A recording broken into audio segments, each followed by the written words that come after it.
I don't think this video proves that crypto markets are about to go crazy. I think it proves something more modest and, in a way, more interesting. That one regulated product gives Coin Bureau a clean excuse to tell 3 different stories at once. A market structure story, a Coinbase legitimacy story, and a Hyperliquid anxiety story. And those stories don't quite fit together as neatly as the title wants them to. The core claim is straightforward. The CFTC-approved launch of US-based Bitcoin perpetual futures is framed as a watershed. American traders and institutions finally get legal access to the product everyone was already using offshore. And that change supposedly rewires the competitive map for Coinbase, Kalshi, CME, and decentralized perpetuals platforms like Hyperliquid. That's a strong premise. But the video keeps sliding from "this matters" to "this changes everything." And that is where the evidence starts doing less work than the narration suggests. To the video's credit, the cleanest section is the boring one, which is exactly why it's the best. When it explains why US traders were pushed offshore in the first place, and why Perps became the dominant instrument outside the US, the argument is concrete. Perpetuals are not some niche side bet. They are the actual plumbing of crypto speculation. So the point that American regulation effectively outsourced a huge chunk of price discovery and leverage to foreign venues is a serious one, and the video handles that part with real clarity instead of empty hype. Where it gets slipperier is the Coinbase offshore section. The video presents Coinbase offshore perp setup as both a workaround and a symptom of how absurd the old regime was. Fair enough. But it also quietly flatters Coinbase by treating regulated onshore access as the natural endpoint of maturity, as if the story of crypto derivatives is mainly a story about eventually becoming legible to US institutions. That's not false exactly. It's just a very specific worldview. It treats regulatory domestication as the destination rather than one competing model among several. And this is the first place I wanted the video to slow down and get less cinematic.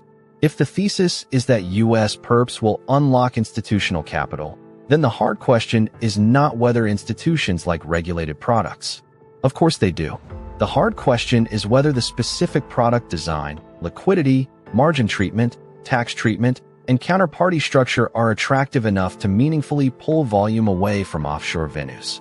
That's where the real argument lives. Instead, the video tends to substitute inevitability for market microstructure. The CME warning section is a good example of the video at its most dramatic and least disciplined. The chapter title, "CME warns this could spark a crisis," sounds like a structural indictment. But in practice, the video uses the existence of institutional concern to inflate the sense of imminent upheaval. Concern is not the same as forecast.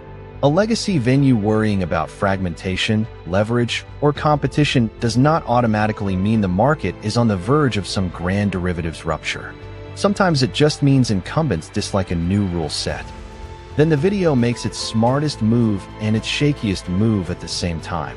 It pivots to Hyperliquid.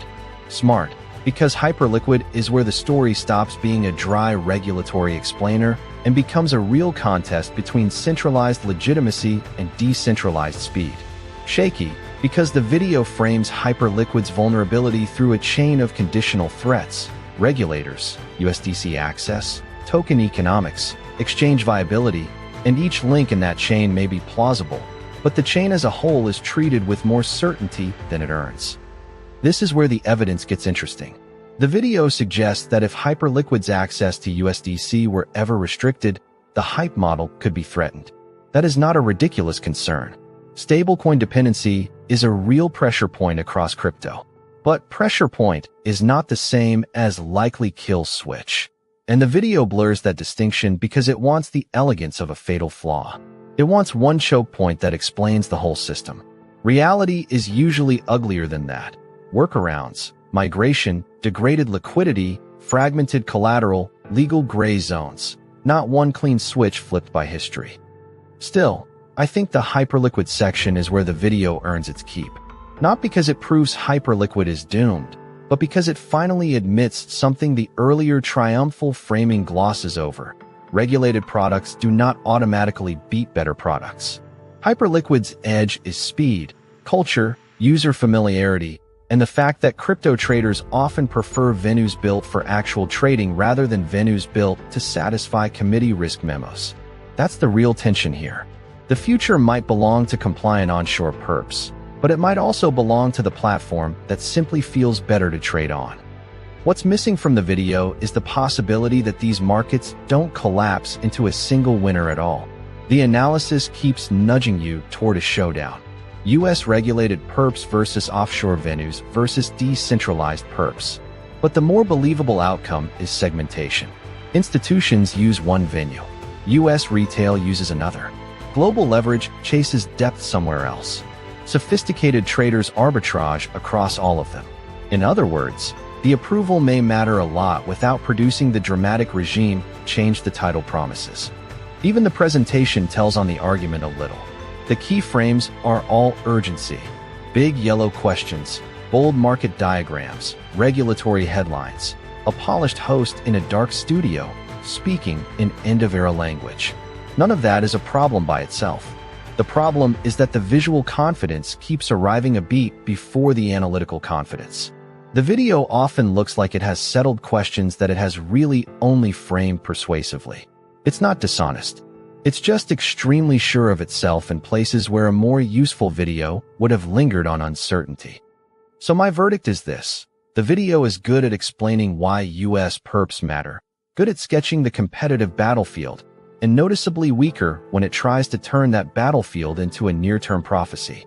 It partly supports its conclusion, but it overstates the speed and neatness of the transition.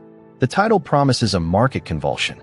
The evidence really supports a more technical, less theatrical point. Regulated access changes incentives, not destiny. If you like reviews that pull apart that gap, the gap between a plausible thesis and the louder story built on top of it, stay around. The next consensus trade probably deserves an argument before it gets a slogan.